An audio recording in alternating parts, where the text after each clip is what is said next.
अस्सलाम वालेकुम स्टूडेंट्स।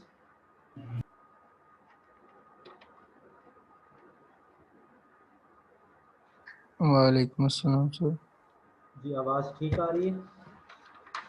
जी सर। जी, आप सबको वेलकम क्लास में।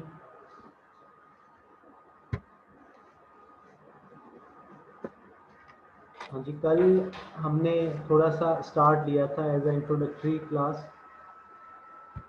उसमें बात हो रही थी एप्लीकेशन ऑफ स्टैटिस्टिक्स की, और उस पर किसी स्टूडेंट का भी कोई अच्छा फीडबैक या रिप्लाई नहीं था। तो आज हम इसी टॉपिक से फिर स्टार्ट करते हैं, और रोल नंबर 45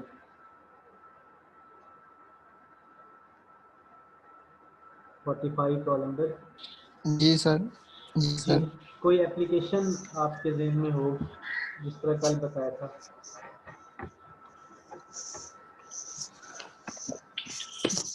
सर स्टैटिस्टिक्स हमें हर फील्ड में हेल्प करती है, और स्टैटिस्टिक्स हमें क्रिकेट वगैरह स्पोर्ट्स में भी काफ़ी हेल्प करती है। जैसे जैसे कि क्रिकेट मैच में हम ग्राफ्स वगैरह बनाते हैं, और टीम का स्कोर की ग्राफ्स वगैरह बनते हैं, बॉलिंग की रन रेट और स्ट्राइक रेट वगैरह, और इस एक्सपेक्टेड स्कोर की प्रेडिक्शन भी स्टैटिस्टिक्स के जरिए ही होती है। अच्छा, हमने बैट्समैन के रन्स का ग्राफ बना दिया, ठीक जी है, हमने सर। स्ट्राइक रेट वगैरह निकाली, फ़ायदा क्या हुआ हमें? सर फायदा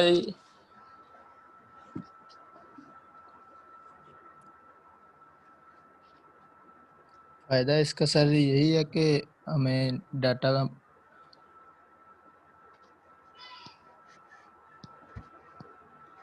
तो चले लेट्स कंटिन्यू, और देखते हैं कि कुछ हमें यहाँ से हेल्प होती है एप्लीकेशन के हवाले से। तो पहले तो ये हमारा कोर्स टाइटल है statistics and society, course code इसका 403 है, and my name is Mohammad Aftab.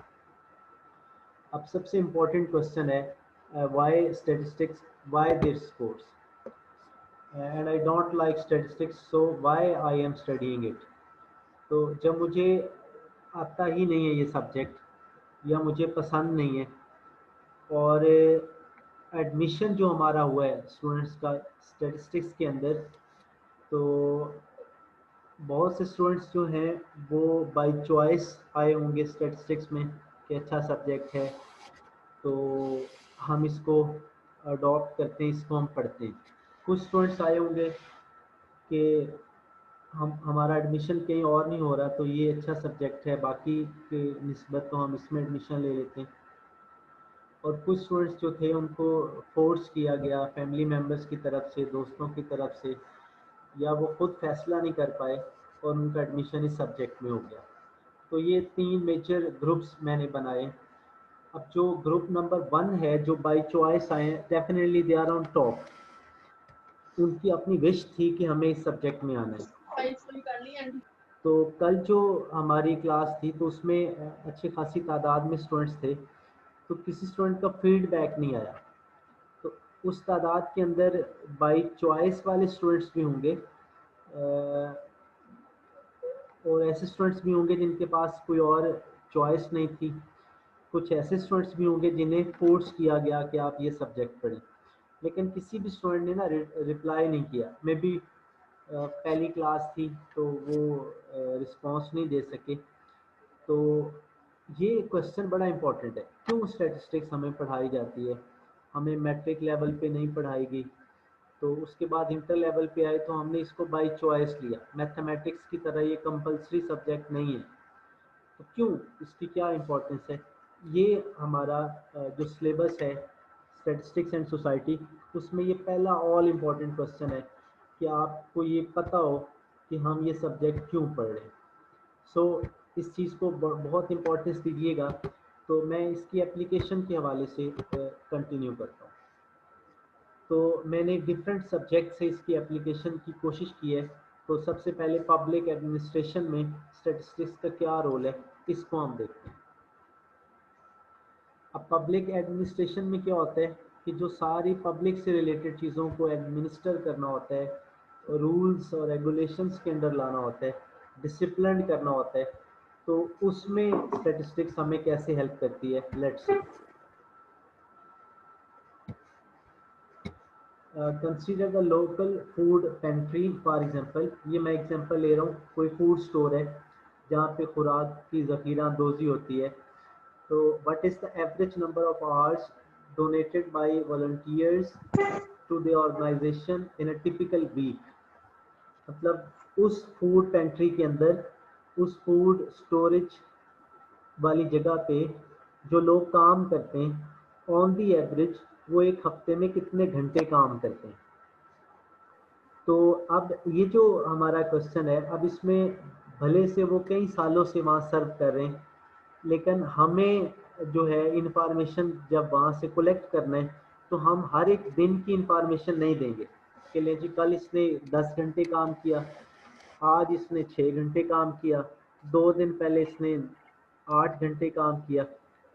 Her day की इंफॉर्मेशन हम नहीं देते, और ना इसकी कोई वैलिडिटी रहती है, इंपॉर्टेंस रहती है, और ना किसी के पास इतना टाइम होता है। तो हम ऑन दी एवरेज बात करते हैं कि आप बताओ ऑन दी एवरेज आपने किसी पर्टिकुलर वीक में कितने घंटे काम किया। इसके बाद on average how much do the hours donated very week by week.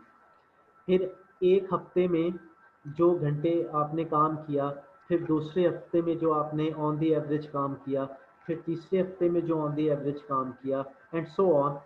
तो उन वीकली आवर्स में कितनी वेरिएशन है, क्या वीक टू वीक, मतलब जिस तरह अभी अक्टूबर है, तो अक्टूबर के पहले हफ्ते में कितने घंटे काम किया, अक्टूबर के दूसरे हफ्ते में कितना काम किया, अक्टूबर के तीसरे हफ्ते में कितना काम किया। तो इन आवर्स में जो वेरिएशन है, तो वो भी हम स्टैटिस्टिक्स की मदद से बताते हैं। तो यहाँ फूड पेंट्री के हवाले से ये देखिए, मैंने बड़ा लिमिटेड सा यहाँ कोट किया, जितना आपने पढ़ा है अभी तक स्टैटिस्टिक्स को, तो वो चीज़ हम यहाँ अप्लाई कर सकते हैं। जो टूल आपने 5-6 पढ़े हैं 2 कोर्सेज में, तो उनकी एप्लीकेशन यहाँ पे हमें नज़र आ रही है। ऑन दी एवरेज वीकली कितने घंटे वो काम करते हैं, फिर वीक टू वीक वेरिएशन कितनी है। अच्छा, इसी तरह इन क्वेश्चंस को हम बाद में एड्रेस करते हैं, यानी एवरेज निकालने के लिए कौन सा मेजर लगाना चाहिए और वेरिएशन निकालने के लिए कौन सा मेजर लगाना चाहिए, ये हम बाद में देखते हैं। जी, यहाँ पे कोई क्वेश्चन?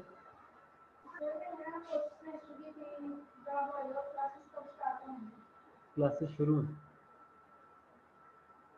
स्टार्ट की बात कर रहे हैं। क्लासेस कल से शुरू हो गए ना, 19 से।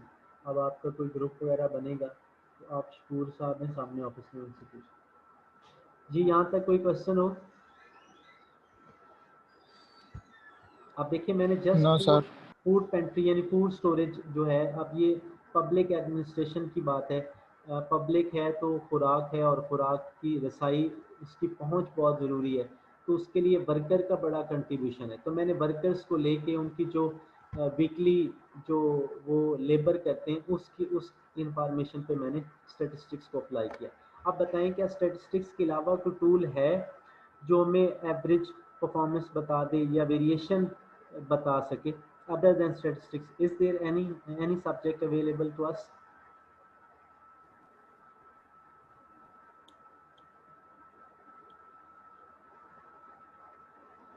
कोई सब्जेक्ट है ऐसा जो हमें एवरेज या वेरिएशन निकाल दे स्टैटिस्टिक्स के अलावा?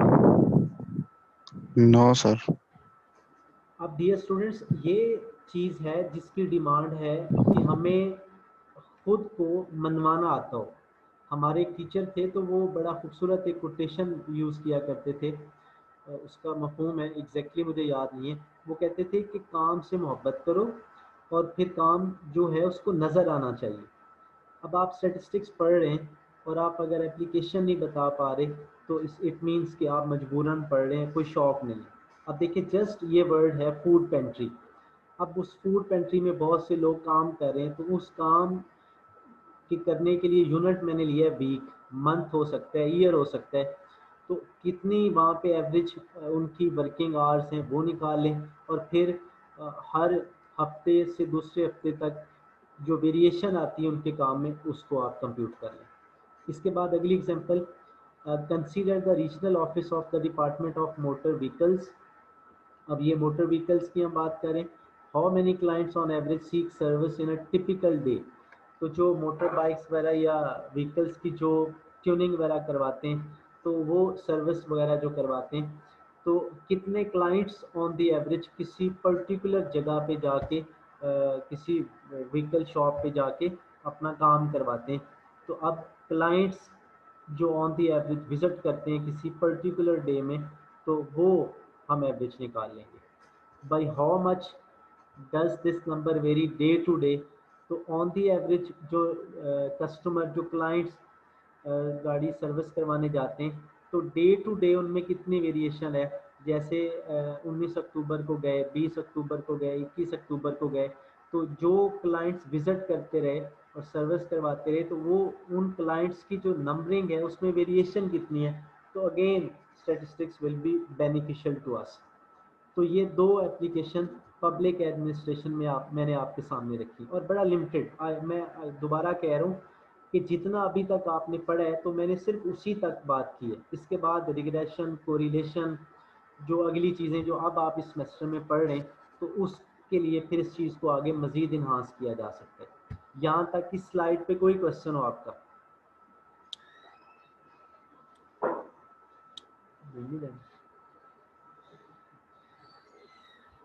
हमारे एक टीचर हैं, रिटायर्ड टीचर हैं, अल्लाह ताला उन्हें ज़िंदगी तंदुरुस्ती दे, तो उन्होंने हमें एमफिल की क्लास में पहली क्लास में बड़ी खूबसूरत बात की।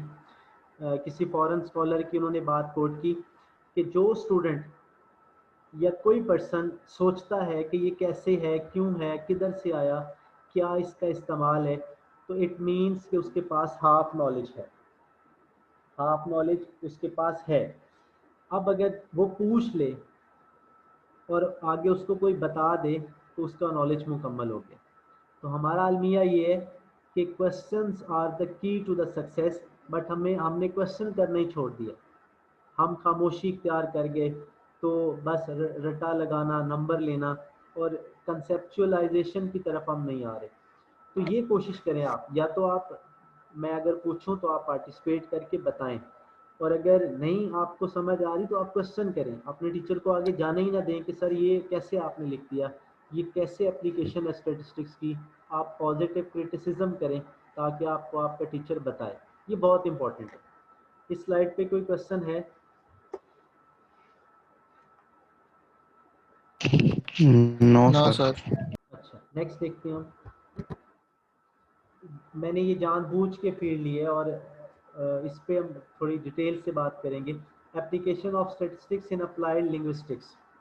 हम देखते हैं कि हमारी यूनिवर्सिटी के अंदर इससे बड़े ऑनर की और क्या बात है कि 47 डिपार्टमेंट्स हैं हमारी यूनिवर्सिटी के अंदर, और तकरीबन हर डिपार्टमेंट में स्टैटिस्टिक्स का कोर्स पढ़ाया जाता है।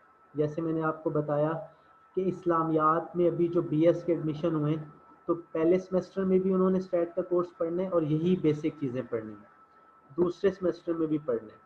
इसी तरह इंग्लिश लिटरेचर वाले भी पढ़ रहे हैं, उर्दू वाले भी पढ़ रहे हैं, फिज़िक्स, केमिस्ट्री, बायो, मैथमेटिक्स, हर सब्जेक्ट। तो इससे बड़े ऑनर की हमारे लिए क्या बात है कि हमारा सब्जेक्ट बगैर पढ़े कोई स्टूडेंट डिग्री नहीं ले सकता। और हर यूनिवर्सिटी में यही ट्रेंड है, क्योंकि कहते हैं कि जहाँ रिसर्च है वहाँ स्टैटिस्टिक्स है। तो कोई भी सब्जेक्ट विदाउट रिसर्च नहीं है। So if there is research then there must be statistics. तो अप्लाइड लिंग्विस्टिक्स में क्या एप्लीकेशन है स्टैटिस्टिक्स की वो अब हम देखते हैं। ये मैं इंग्लिश लिटरेचर और अप्लाइड लिंग्विस्टिक्स की, और इसमें आप उर्दू डाल दें, इस्लामियात डाल दें, पाकिस्तान स्टडीज़ डाल दें, हिस्ट्री डाल दें, जितने लिंग्विस्टिक्स वाले सब्जेक्ट्स हैं वो आप यहाँ पे ले सकते हैं।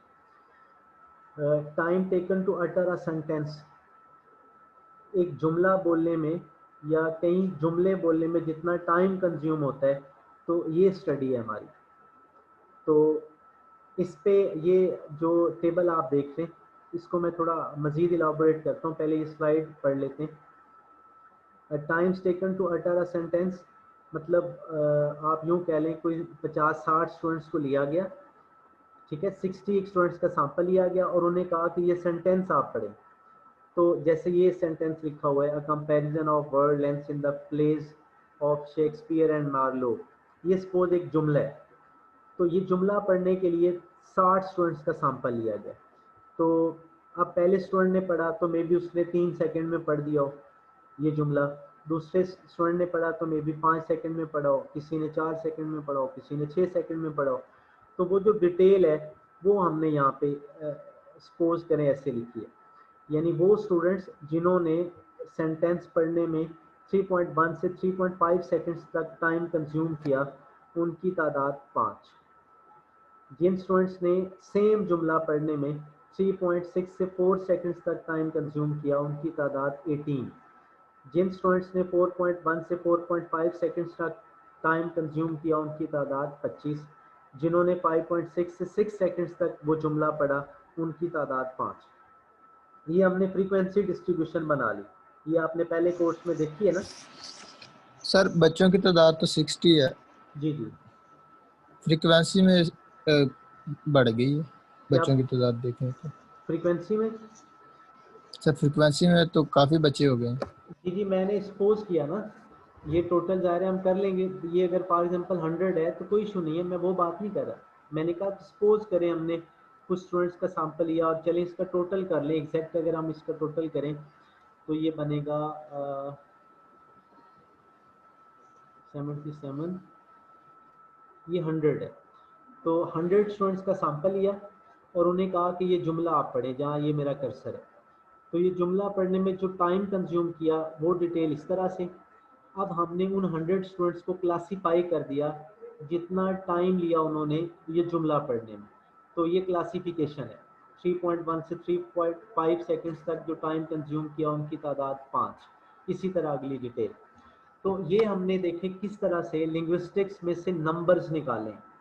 आपको पता होगा जो स्टैटिस्टिक्स की लिमिटेशंस हैं उनमें से एक लिमिटेशन है कि स्टैटिस्टिक्स जो है वो लेटर्स को नहीं जानती, स्टैटिस्टिक्स जो है वो नंबर्स को जानती है।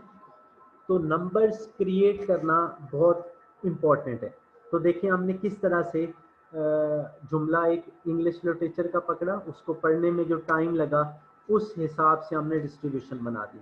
इसी तरह इस्लामियात में सपोज करें सूरा यासीन है, तो सूरा मुबारक यासीन पढ़ने में 100 पूरा हजरात को लिया गया। तो जितने टाइम पे उन्होंने वो सूरा मुबारक पढ़ी, तो वो सपोज हमने मिनट्स, अब यूनिट में सपोज बदल देता हूँ, सेकंड्स की बजाय मिनट्स कर देता हूँ। तो 3.1 मिनट से 3.5 मिनट्स तक टाइम लगा, तो 5 कुरा हजरात ने सूरा मुबारक यासीन पढ़ दी। फिर 5.6 मिनट से 6 मिनट तक जिन कुरा हजरात ने सूरा मुबारक यासीन पढ़ी उनकी तादाद 5। तो वो देखिए हमने किस तरह नंबर्स जनरेट किए। अब इस पे हम स्टैटिस्टिक्स अप्लाई कर सकते हैं। तो कौन सी स्टैटिस्टिक्स हम अप्लाई कर सकते हैं?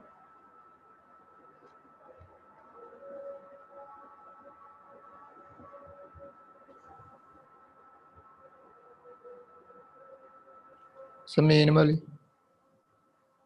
ये अब खाली मीन की बात तो ना करें। सब with group data. Sir question repeat कर दें रहा। मैंने कहा ये डाटा है हमारा। तो इस पे हम क्या टूल अप्लाई कर सकते हैं? ये अभी एक फीमेल स्टूडेंट ने बड़ी अच्छी बात की है, मेजर्स ऑफ सेंट्रल टेंडेंसी हम यूज़ करेंगे। तो अब मेजर्स ऑफ सेंट्रल टेंडेंसी में एवरेज है, और एवरेज में mean, median, mod, symmetric mean, harmonic mean जो आपने पढ़ रखे हैं। तो उनमें से कोई रेलेवेंट मेजर हम यहाँ पे लगा देंगे और वहाँ से हमें पता चल जाएगा कि ऑन दी एवरेज सेंटेंस पढ़ने में कितना टाइम कंज्यूम हुआ। इसके अलावा क्या यूज़ कर सकते हैं? सर इसके अलावा ग्राफ्स यूज कर सकते हैं, कौन सा? हिस्टोग्राम और हिस्टोरियोग्राम। पॉलीगॉन। अच्छा, हिस्टोग्राम, पॉलीगॉन, हिस्टोरीग्राम। क्या हिस्टोरीग्राम बना सकते हैं? नहीं सर, हिस्टोग्राम नहीं क्यों? सर, वो तो बना सकते हैं टाइम के सर। बारे में बताता है, वो टाइम सीरीज डेटा लेकिन सर ऊपर टाइम भी है। नहीं, टाइम टाइम तो है सीरीज और लेकिन चीज होती है। ये एक टाइम है ना, मतलब सेंटेंस पढ़ा है उस पर जो टाइम कंज्यूम हुआ है। तो लिस्ट ऑफ टाइम्स नहीं है, सीरीज नहीं।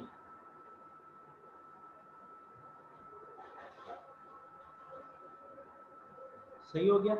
और इस पे क्या टूल अप्लाई, आपने मतलब ग्राफ्स की बात कर दी, हिस्टोग्राम और फ्रीक्वेंसी पॉलीगॉन वगैरह, दो चीज़ें होगी। और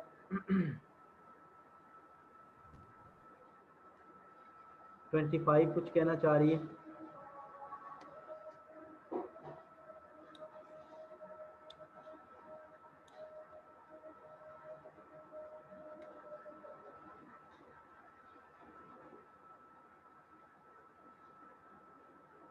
जो अब तक स्टैटिस्टिक्स पढ़ी है उसमें मजीद क्या यूज़ कर सकते हैं इस डेटा के लिए?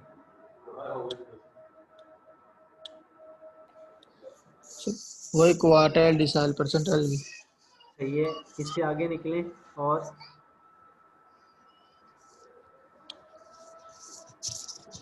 Correlation. Ji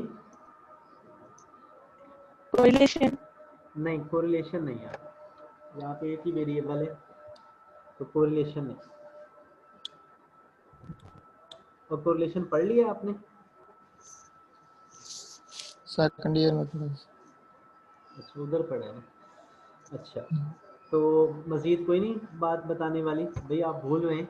measures of dispersion हम यहाँ यूज़ कर सकते हैं ना। जी सर। इससे क्या फ़ायदा होगा मेजर्स ऑफ डिस्पर्शन?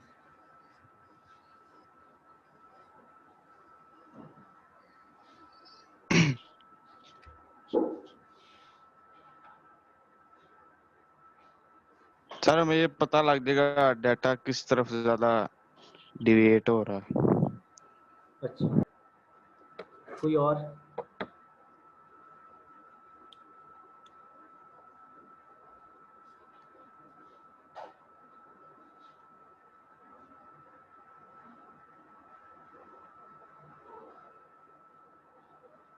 कोई और स्टूडेंट भाई? पढ़िए तो।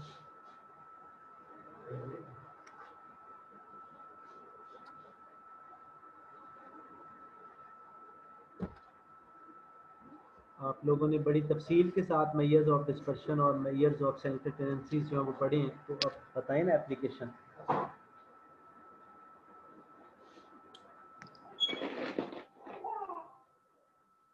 ये मसला है जिसकी वजह से डॉक्टर सजाद साहब कहते हैं कि हम ना सिर्फ रट्टा लगाते हैं, क्वेश्चन सॉल्व कर दिया और फिर उसको कॉमन मैन तक उसकी जो इंटरप्रिटेशन है वो हम नहीं पहुंचाते।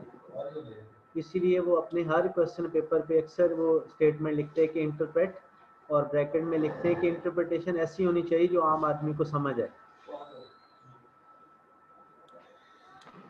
तो अब देखिए, इतने फार्मूले आपने, वेरिएंस, स्टैंडर्ड डेविएशन, रेंज, क्या क्या आपने पढ़ा है, लेकिन आपसे यूज नहीं हो रहा।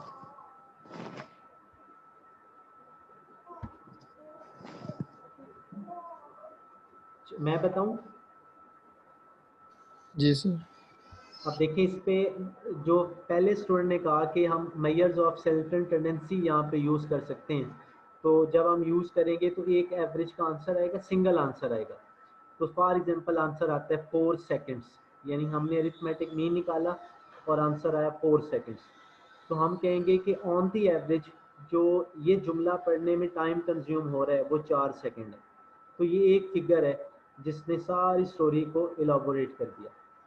अच्छा, इसके बाद जब हमने वेरिएशन निकाली, फॉर एग्जांपल आंसर आता है इस डाटा पे 1 सेकंड, तो फिर हम कहेंगे जो इस जुमला को पढ़ने में जो स्टूडेंट्स टाइम कंज्यूम कर रहे हैं, तो उस टाइम में जो ऑन दी एवरेज वेरिएशन है स्टूडेंट टू स्टूडेंट वो 1 सेकंड की है, यानी 1 सेकंड कम ज़्यादा हो सकता है।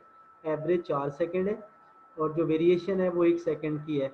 मतलब 4 में से 1 निकाल दे तो 3, 1 ऐड कर दें तो 5, यानी जो इस जुमला पढ़ने में जो on the average time consume हो सकता है वो इस रेंज से लेकर इस रेंज तक है। तो डिस्पर्शन या स्टैंडर्ड डेविएशन या वेरिएंस हमें बताता है कि डाटा सेट के अंदर जो वेरिएशन है वो किस तरह से है इंडिविजुअल्स के दरमियान, आइटम्स के दरमियान। ठीक हो गया? जी सर। सर बाकी जो मोड और मीडियन वगैरह अगर उनसे इसको सॉल्व करेंगे तो उसका नतीजा क्या होगा, रिजल्ट? वो हमारा क्वेश्चन नंबर 2 है जो आपका सिलेबस है ना, उसमें हम उस पर बात करेंगे। फिर आपसे पूछेंगे कि इस डाटा पे कौन सा एवरेज मेजर ज़्यादा अप्रोप्रिएट है, तो अभी तो हम जस्ट एप्लीकेशन की बात करें तो वो मिक्स ना हो जाए। तो आप अपना क्वेश्चन संभाल के रखें, जब वो टाइम आए तो आप ज़रूर पूछें, फिर आपको रिप्लाई करेंगे। स्टूडेंट से भी हम पूछेंगे इंशाल्लाह। अच्छा, इसके बाद अब मैं तीसरी एप्लीकेशन शेयर कर रहा हूँ, पहले पब्लिक एडमिनिस्ट्रेशन में, फिर अप्लाइड लिंग्विस्टिक्स में, और मैंने कहा आप इसको हिस्ट्री, पाकिस्तान स्टडीज़, उर्दू, इस्लामियात, किसी भी आप सब्जेक्ट में इसको अप्लाई कर सकते हैं। इसके बाद application of statistics in sociology. For example, a researcher might study the relationship between the average age of the population and the crime rate in various metropolitan areas.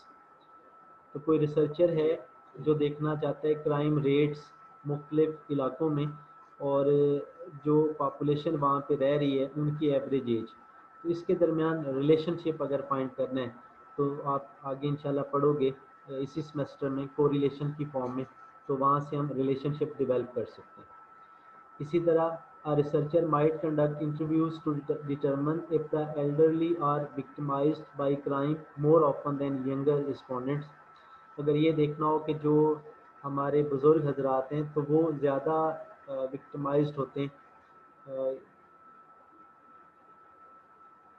या जो हमारे यंगर रिस्पोंडेंट्स हैं वो ज़्यादा विक्टिमाइज्ड होते हैं, तो ये डिफरेंस भी हम with the help of statistics कर सकते हैं। इसके लिए भी हम उनकी अगर एज हम ले लें और एज के हवाले से हम इंफॉर्मेशन कलेक्ट करें तो हम देख लेंगे कि क्या एवरेज एज थी एल्डरली पॉपुलेशन की जो क्राइम्स की वजह से विक्टिमाइज्ड हुए, और फिर इसी तरह यंगर रिस्पोंडेंट्स की एवरेज एज क्या थी। A researcher might hypothesize that socially isolated children watch more television than children who are well integrated into their peer groups. तो वो बच्चे जो बिल्कुल अलोन रहते हैं तो वो ज़्यादा टेलीविज़न देखते हैं एज़ कम्पेयर टू वो बच्चे जिनकी फ़िज़िकल एक्टिविटी ज़्यादा है, पीयर ग्रुप यानी दोस्तों का ग्रुप बड़ा है, तो ज़ाहिर है वो ज़्यादा टाइम वहाँ स्पेंड करेंगे। तो ये कंपैरिजन भी हम कर सकते हैं एवरेज वगैरह निकाल के जो अभी तक आपने टूल पढ़ रखे कि जो मतलब आप दो तरह के ग्रुप्स सिलेक्ट कर लें, एक वो बच्चों से इंफॉर्मेशन लें जो बिल्कुल आइसोलेटेड रहते हैं, 10, 20, 50 का वो सैंपल ले लें और देखें कि वो कितने ड्यूरेशन के लिए टेलीविज़न देखते हैं, तो वहाँ एवरेज निकाल लें, वेरिएशन निकाल लें। फिर दूसरा ग्रुप ले लें उन बच्चों का जो पीयर ग्रुप में रहते हैं, दोस्तों की सोबत में रहते हैं, तो उनका देखें, उनसे पूछें कि कितना टाइम आप टेलीविज़न देखते हैं। तो दो डाटा सेट्स आपके पास आ गए, एक वो बच्चे जो आइसोलेटेड रहते हैं, दूसरे वो बच्चे जिनका पीयर ग्रुप है। तो अब आप दोनों तरफ एवरेज निकाल लें, दोनों तरफ वेरिएशन निकालें और कंपेयर कर लें कि किस ग्रुप में ज़्यादा ट्रेंड है टेलीविज़न देखने का। समझ रहे हैं? जी सर। क्लियर हो गया? नेक्स्ट चलें, मज़ीद डिटेल की ज़रूरत है? No sir. अच्छा, इसके बाद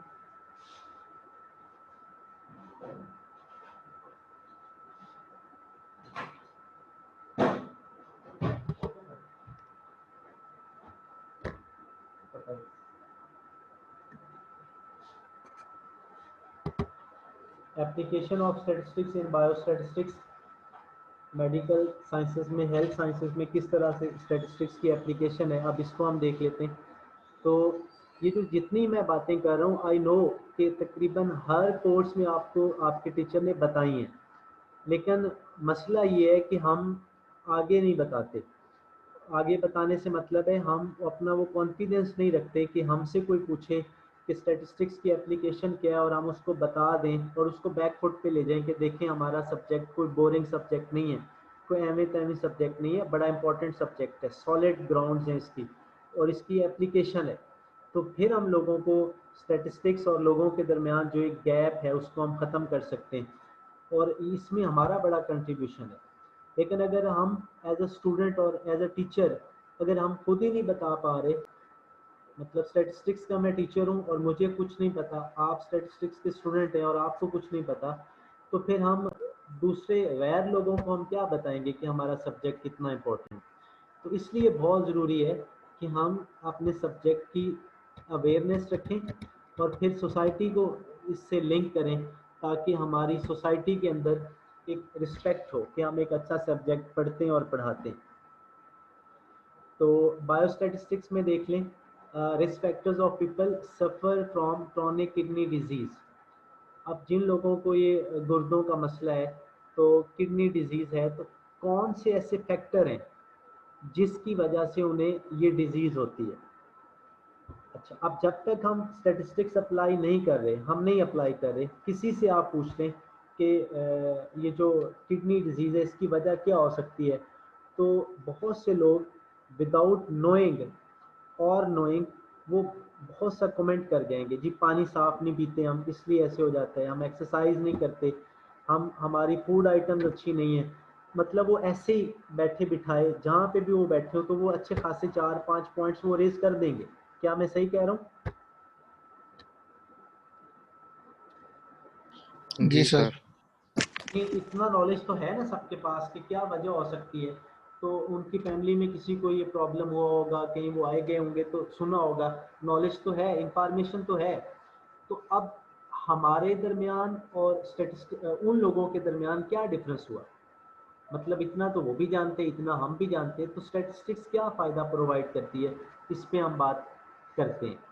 फिर average recovery time from the disease, कितना टाइम लगता है ऑन द एवरेज एक डिजीज़ को रिकवर होने में। लाइक अगर हेडेक है, फीवर है, ठीक है, तो कितना टाइम जो है वो रिकवरी के लिए चाहिए।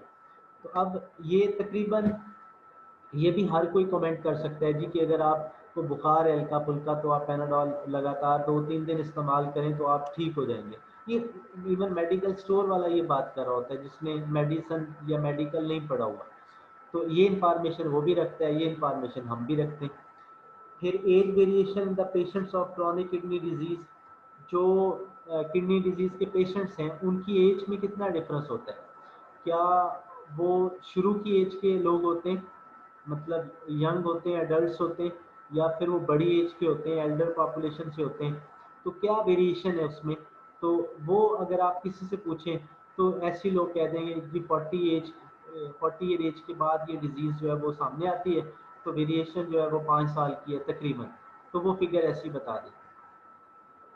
इसी तरह relationship between height and weight of the patients, तो बहुत से जो पेशेंट्स हैं उनकी जो हाइट और वेट के दरमियान जो रिलेशनशिप है, तो वो भी हम स्टडी करते हैं by the help of statistics. अब ये मैंने 3-4 क्वेश्चन रेज किए हैं, तो अब इसमें क्या डिफरेंस है कि हम भी ये बात जानते हैं कि किडनी डिजीज़ की वजह साफ़ पानी का इस्तेमाल ना होना, अच्छी खुराक या ये जो फास्ट फूड्स इस्तेमाल करते हैं इसकी वजह है, एक्सरसाइज ना करना वजह है, इस तरह के फैक्टर्स हैं।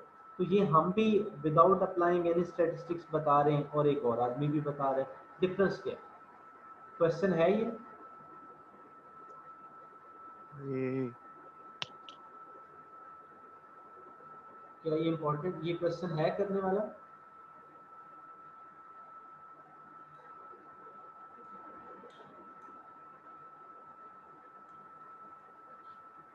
जी सर है क्वेश्चन। ठीक है, अब इसका रिप्लाई इस तरह से है। देखिए ये इस तरह से लोग हमें बैकफुट पे भेजते हैं ना, इसको आप जस्ट एज अ फन लें और इसको रट्टे शट्टे बात की बात है। जब मैंने रट्टा लगवाना हुआ ना, मैं खुद कह दूंगा कि मुझे नहीं आता, इसको रट्टा लगा लो, तो जहाँ रट्टा आएगा खुद बता दूंगा। अभी रट्टा नहीं आया, अभी सीखना है, अभी अपने सब्जेक्ट को बोलना है। घर में अगर हम घर में इवन स्टेटिस्टिक्स की इंपॉर्टेंस की बात करना शुरू कर दें तो हम अच्छा खासा रोक डाल सकते हैं अपने फैमिली मेम्बर्स पे। मैं इस बात को रोक के यहाँ बताऊं कि स्टैटिस्टिक्स यूज किए बगैर घर में सालन नहीं बनाया जा सकता। स्टैटिस्टिक्स यूज किए बगैर हम शॉपिंग नहीं कर सकते। स्टैटिस्टिक्स यूज किए बगैर नेल पॉलिश नहीं परचेज की जा सकती। आई एम ट्रू और नॉट? Am I true? क्या मैं यस सर। मैं सही कह रहा हूँ? जी जी सर। कैसे सही कह रहा हूँ बताएं भाई। असद सर हम नॉलेज निकालते हैं कि कौन सी क्या कहते हैं डिफरेंट कलर के प्रोडक्ट होते हैं नेल पॉलिश के तौर पर, तो हम उसका रिकॉर्ड चेक करते हैं, वो स्टैट की बिहाफ पर होता है कि कौन सी अच्छी रहती है, कौन सी अच्छी नहीं रहती। आप लगाते हैं नेल पॉलिश? सर वैसे बात की है, लगाते तो नहीं है। अच्छा अच्छा, मेरा ख्याल है फीमेल को इसका रिप्लाई करना चाहिए, ज़रा बेहतर रिप्लाई मिल सकता है। सर मैंने स्टैटिस्टिक्स यहाँ पे ऐसे यूज़ हो रही है कि अगर हम ये चेक करते हैं कि कौन सा कलर ज़्यादा यूज़ हो रहा है, कौन सा कलर कम यूज़ हो रहा है, और कौन सा कलर कितनी ज़्यादा देर रह रहा है, या फिर मतलब वो ड्राई नहीं हो रही, तो उसमें ऐसे यूज़ होती है। एग्जैक्टली आप सही कह रहे हैं। प्लस आप देखो कि जब आप स्मार्ट वगैरह पे जाते हैं तो आप नेल पॉलिश उठाते हैं, उसका कलर, थिकनेस, शाइनिंग वगैरह देख के आप अपनी सारी उंगलियों पे लगा के खामोशी से निकल आते हैं। फिर आप 15 दिन बाद फिर जाते हैं तो आप फिर लगा लेते हैं, 15 दिन बाद फिर लगा लेते हैं, तो वो काम चलता रहता है, परचेजिंग नहीं करना पड़ती। सही कह रहा हूँ? जी सर। जी सर। Sir yes sir. आप जी, बच्चे ऐसे ही हैं या आप परचेज करने के लिए उससे कहते हैं कि जी बॉटल दे दे मुझे, मैं घर ले जाऊंगी और सारा यूज़ करके बताऊंगी कि इसकी शाइनिंग और थिकनेस और इसकी ड्यूरेबिलिटी कितनी अच्छी है? क्या तरीका नो लगाते हैं? सर। सर हम वहीं पे चेक करते हैं और फिर चूज़ करते हैं कि कौन सी लेनी है। सही है।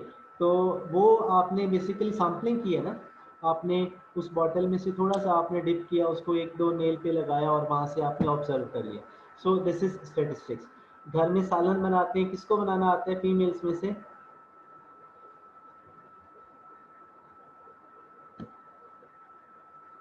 जी मुझे सर आता है। अच्छा, तो आप कैसे काम करते हैं? सर हम वहाँ पे चेक करते हैं कि लाइक अगर किसी कोई सालन बन रहा है तो उसमें पानी कितना डालना है, और बाकी जितने भी अंदर मसाला जाते हैं वो कितने डालने हैं, ज़्यादा नहीं डालने का, हम कितनी क्वांटिटी रखेंगे तो वो तेज़ नहीं होगा, और फिर आप सारा कितनी क्वांटिटी। तो आप सारा मतलब खाना बना के सारा खा के बताते हैं अच्छा बना है?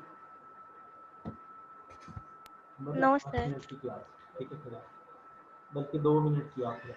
तो क्या कैसे आप बताते हैं कि खाना अच्छा बना है या नहीं बना?